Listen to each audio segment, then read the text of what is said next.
She said, "When I left, you were just a child. Now you stand before me a man." The return of Lyria Talon Mercer checked his telescope readings for the third time, fingers trembling slightly as he adjusted the focus. The meteor shower wasn't scheduled, wasn't even on any astronomical charts, yet the streaks of light painting the Arizona night sky were unmistakable and eerily familiar. "This can't be right," he muttered, scribbling coordinates into his journal. Something about the pattern stirred a long-dormant memory, like a half-forgotten dream trying to surface. At 35, Talon had built a respectable career as an astronomer at the small desert observatory, preferring the company of stars to people. Colleagues attributed his detachment to the tragic accident that claimed his parents when he was young. But Talon sometimes felt there was more to his solitude, a missing piece he couldn't quite name. The largest meteor veered suddenly, its trajectory changing in defiance of physics. Talon gasped, abandoning his equipment and rushing to his jeep. Whatever this was, he needed to see it up close. The impact site wasn't difficult to find.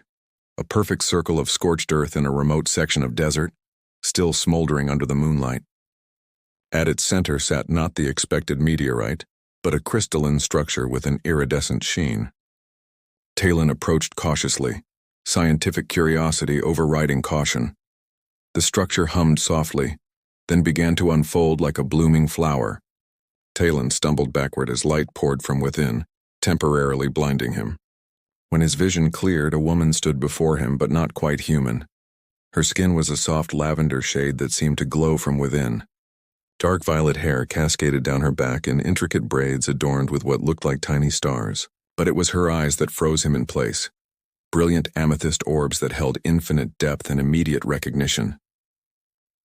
"Talon," she whispered, her voice melodic and strangely familiar. "You've grown so much," he stared, speechless. How did she know his name? Why did her voice send echoes of comfort through his mind? "You don't remember me," she said, a statement rather than a question. "They said the memory suppression would be thorough. Who are you?" Talon finally managed, though some part of him already knew the answer. "My name is Lyria," she replied, taking a careful step toward him. "I was your guardian many years ago. When I left, you were just a child of 10. Now you stand before me a man." Images flickered through Talon's mind. A purple-skinned woman reading him stories after nightmares, teaching him to identify constellations, holding him as he cried over parents he couldn't recall. "Impossible," he whispered. You were just dreams. Not dreams. Memories." Lyria's expression softened with what appeared to be both joy and sorrow. "I was sent to protect you after the incident with your parents. I stayed for 3 years before I was recalled." "Recalled? To where?" Lyria gestured toward the sky. "My home, Navarra. A world orbiting a star you call Epsilon Eridani." Talon felt dizzy with impossible revelations. "Why are you here now?" Lyria's gaze dropped momentarily. "I've broken our highest law by returning. Contact with developing worlds is strictly regulated. Emotional attachments to individuals from such worlds is forbidden entirely." "Yet you came back," Talon said, finding himself moving closer to her. "I had to see you again," she admitted, her voice barely audible, even knowing the consequences. In the distance, the sound of helicopter rotors cut through the night. Lyria tensed. "Your authorities must have tracked the landing," she said urgently. "We need to leave now." Talon hesitated only briefly before nodding. Whatever the truth was, whatever memories lay buried in his mind, he knew one thing with startling clarity: he couldn't let her disappear again. "My jeep's just over the ridge," he said, offering his hand. Lyria stared at his outstretched fingers before slowly placing her hand in his. The contact sent a jolt of warmth up his arm, and more fragments of memory flickered behind his eyes. As they ran toward the vehicle, the desert night alive with approaching sirens and searchlights, Talon realized his ordered, solitary life had just shattered like glass, and somehow it felt like waking from a 15-year dream. Fragments of memory dawn broke over the small motel at the edge of town, where Talon had checked in using cash and a false name. Lyria stood by the window, her purple skin catching the first rays of sunlight as she peered through a gap in the curtains. "3 government vehicles have passed in the last hour," she said quietly. "They're searching methodically." Talon sat on the edge of the bed, head in his hands. "I still can't process this. You were really there during those years after my parents died. Why can't I remember clearly? Lyria turned to him, her violet eyes softening. The erasure was for your protection. Children are adaptable. We knew you would create new narratives to fill the gaps. She hesitated before sitting beside him, close enough that he could feel a gentle warmth radiating from her skin. But I can help you remember if you wish. How? A connection of minds. My people call it Vasarath, the sharing of memory threads. Talon swallowed hard, then nodded. Show me. Lyria placed her delicate fingers against his temples. Her touch was feather-light, but the effect was immediate. The room dissolved around him as memories burst forth like water through broken dam. A younger Lyria sitting beside his bed, singing strange, beautiful melodies when nightmares came. Her teaching him to identify plants in the desert. The way her skin changed hue slightly with her emotions, brightening when she laughed. Most vivid was the memory of her departure. Lyria kneeling before a 10-year-old Talon, tears like tiny diamonds sliding down her cheeks as she promised she would never forget him, even as she prepared to make him forget her. When the connection broke, Talon found his own cheeks wet with tears. You were everything to me, he whispered. And you to me, Lyria admitted, her voice barely audible. Which is why I was recalled. Guardians cannot form attachments. I was compromised, and now? What happens to you for coming back? Lyria's expression clouded. If discovered, I face exile from my homeworld. Permanent separation from my kind. The weight of her sacrifice hung in the air between them. Talon reached out, hesitantly touching the iridescent markings that traced her forearm. Lyria's breath caught at the contact, her skin brightening subtly beneath his fingers. Why risk everything? He asked. Before she could answer, headlights swept across the window. Lyria tensed, moving with inhuman speed to the door. Government agents, she whispered. We must leave now. They slipped out the back window, Lyria moving with graceful precision while Talon followed clumsily. When a flashlight beam caught them crossing the parking lot, Lyria pulled Talon behind a dumpster, pressing her body against his protectively. For a suspended moment, they remained perfectly still, her heart beating against his chest, her breath warm against his neck. The moment passed, but something had changed between them, a tension like electricity humming in the narrow space separating their bodies. This way, Lyria whispered, taking his hand. As they disappeared into the pre-dawn darkness, Talon knew with sudden clarity that regardless of what came next, his solitary existence had been irrevocably transformed by her return. The memories might have been hidden, but the connection between them had merely been dormant, like a star waiting for night to reveal its light. The hunter's pursuit. The abandoned cabin in the Colorado mountains provided temporary sanctuary. For 3 days, Talon and Lyria had evaded pursuit, zigzagging across state lines in stolen vehicles, sleeping in shifts. Tonight, with snow falling heavily outside, they finally risked lighting a small fire. Lyria sat cross-legged before the flames, her violet hair unbound and flowing over her shoulders, the communication device from her ship cradled in her hands. The device pulsed with an ominous red light. What is it? Talon asked, setting down the mugs of instant coffee he'd prepared. A warning, she said grimly. They've sent Vexer. Who's Vexer? An enforcer. His sole purpose is retrieving those who break our laws. Her eyes reflected the firelight, and eliminating any contamination. The implication hung heavy in the air. You mean me, Talon said quietly. Lyria nodded, her fingers tightening around the device. Vexer is relentless, genetically enhanced for tracking. He won't stop until his mission is complete. Talon moved beside her, their shoulders touching. Then we keep running. There's nowhere on your world he won't eventually find us, Lyria whispered. I should never have come back. I've put you in danger because of my own selfishness. Was it selfishness? Talon asked, his voice low. Or something else? The question lingered between them, unspoken feelings gathering like the snow outside. Lyria's skin shimmered with iridescent patterns that seemed to pulse with her emotions. On Navara, she said finally, we're taught that attachment is weakness, that emotions cloud judgment. But in the 15 years since I left you, I found myself incomplete. Her eyes met his. I returned because without you, I was only half alive. Talon reached up, tracing the delicate curve of her jaw with his fingertips. Lyria trembled at his touch. I dreamt of you, he confessed. never seeing your face clearly, never remembering upon waking, but the feeling remained of something precious lost. The distance between them vanished as Lyria leaned forward, pressing her forehead against his in a gesture both alien and profoundly intimate. "This is forbidden," she breathed. "I don't care," Talon replied, his hands finding the small of her back, drawing her closer. Their first kiss was gentle, exploratory, the meeting of two worlds. The second was deeper, years of unconscious longing finally finding expression. Outside, the storm intensified, wind howling through the mountain pines. But within the cabin's walls existed only warmth and discovery. Later, as they lay intertwined beneath worn blankets, Lyria traced patterns on Talon's chest, her touch leaving faint luminescent trails that slowly faded. "When Vexer comes," she whispered against his skin, "he will show no mercy." "Then we face him together," Talon said, pressing his lips to her temple. "Whatever happens, I'm not losing you again."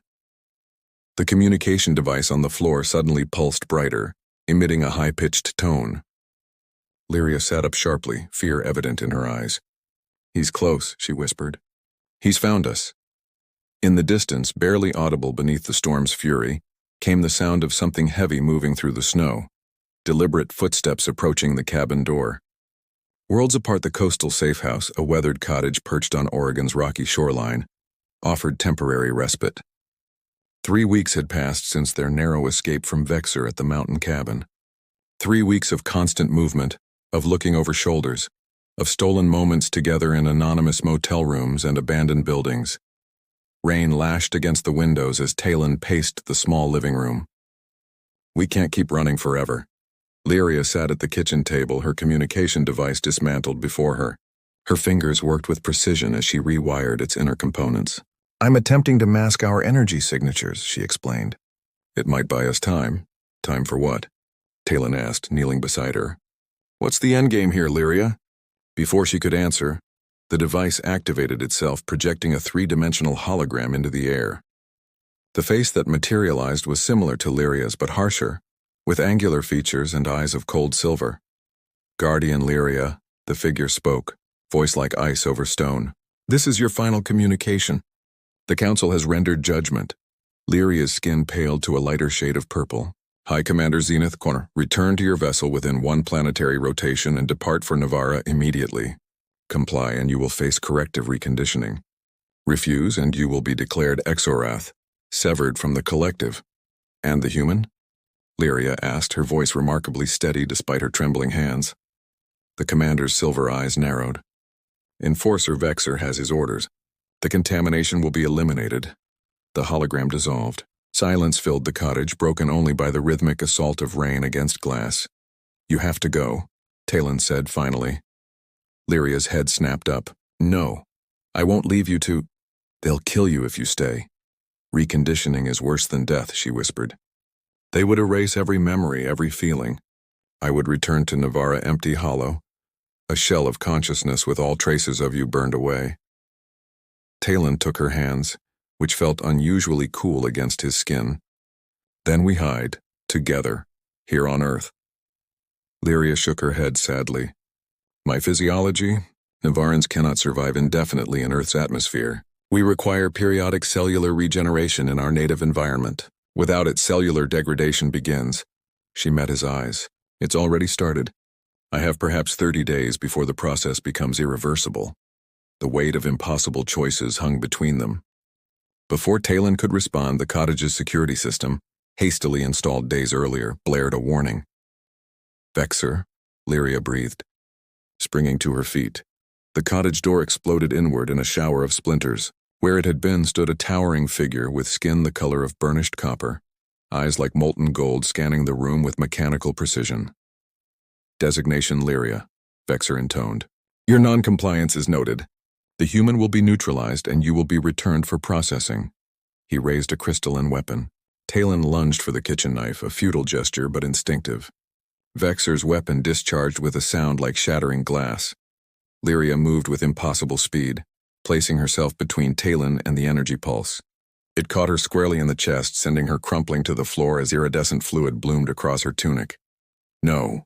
Talon's cry tore from his throat as he gathered her in his arms. Her skin was cooling rapidly, the vivid purple fading to a dull lavender. Vexor approached methodically, weapon recalibrating. Unfortunate. The Council preferred live retrieval. With desperate strength, Talon dragged Lyria toward the back door. Vexor, seemingly in no hurry, followed with measured steps. The northern cliffs, Lyria whispered, her voice faint. My ship, hidden in the cave below. Only chance, Talon understood. Cradling her against his chest, he burst through the back door into the raging storm. Behind them, Vexor's unhurried footsteps echoed like a death knell. Lyria's breathing grew shallow as Talon struggled across the rain-slicked terrain. Her blood, or whatever the luminescent fluid was, seeped through his shirt, warm against his skin. Stay with me, he pleaded against her hair. Just a little further. The cliff edge appeared through the downpour, waves crashing violently against the rocks below. As Vexor's imposing silhouette materialized through the rain behind them, Talon made the only choice possible. He jumped. Between stars and destiny. They plummeted through darkness, the ocean's rage swallowing Talon's scream. Impact never came. Instead, a sudden weightlessness as they passed through some invisible barrier. They landed on a smooth metallic surface, Lyria's body cradled protectively in his arms. Lights activated automatically, revealing the crystalline interior of Lyria's ship. The wound in her chest continued to seep luminous fluid, her breathing growing more labored. Command sequence? Alpha Zenith Nova, she whispered.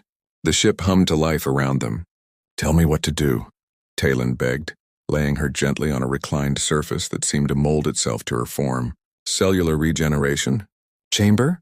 She managed, pointing weakly to a translucent pod along one wall, but without Navarra's atmosphere, only temporary stabilization. Talon carried her to the pod, which opened at their approach. As he placed her inside, her fingers caught his wrist with surprising strength. Vexor will follow, she warned. The ship's departure will trigger his tracker.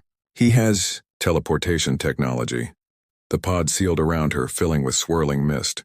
Through the transparent surface, Talon watched color slowly returning to her skin. A thunderous impact shook the vessel. On a monitor nearby, Talon saw Vexor's imposing figure landing on the exterior hull, golden eyes scanning for entry points. Lyria's voice emerged from the ship's communication system. Talon, there's a choice before you, one I had no right to offer but now must. The regeneration pod hissed open. Lyria emerged, still weak but standing. I can return to Navarra alone. You would be safe once I'm gone. Vexor's orders only extend to my retrieval if I leave Earth. Another impact. Warning lights flashed across control panels. Or? Talon asked, somehow knowing what came next. Come with me, she said simply. Be the first human to journey to my world. The journey is one way. The energy required for interstellar travel would prevent a return to Earth. I'd never see my world again, he whispered. And would face unknown dangers on mine, Lyria added honestly. Our relationship would remain forbidden. We would live as outcasts, always hunted. The hull breach alarm sounded. Vexor had found a way in. Decide quickly, Lyria urged, moving to the control panel. Once launch sequence begins, the choice is made. Talon thought of Earth, his small apartment, his observatory job, his solitary existence. What ties truly bound him here? What purpose had his life held before Lyria's return awakened him from 15 years of half-living? I choose you, he said with sudden certainty. I choose us. Lyria's eyes widened in surprise, then softened with emotion. Her fingers danced across the control panel, initiating launch sequences. Departure in 60 seconds. The inner door slid open. Vexor stood framed in the entrance, weapon raised. This ends now, the enforcer intoned. Yes, Talon agreed, stepping between Vexor and Lyria. It does. What happened next occurred in fragments of perception. Vexor firing. Talon diving for the auxiliary controls Lyria had mentally directed him to. Emergency bulkhead sealing, trapping Vexor in the airlock. Lyria's voice commanding emergency decompression. Vexor's expressionless face remained unchanged, even as he was jettisoned into the churning ocean below. Launch in 10 seconds, the ship announced. Talon moved to Lyria's side as the vessel hummed with building energy. Will he survive? Yes, Lyria answered. And follow. But we'll have time. Time to find allies among my people's rebels. Time to build a life. The ship rose through the storm clouds. Earth's atmosphere giving way to the star-filled canvas of space. As their homeworld shrank behind them, Talon felt not loss but liberation. "When you left, I was just a child," he said, echoing her first words to him. "Now I stand beside you as a man, choosing my own destiny." Lyria's hand found his as the ship accelerated toward distant stars. "Not just any destiny," she corrected softly. "Our destiny." The vessel shifted into faster-than-light travel, leaving Earth behind in a brilliant flash of light. Ahead lay uncertainty, danger, and the promise of a love that had bridged worlds and defied time itself. Together, they faced the infinite,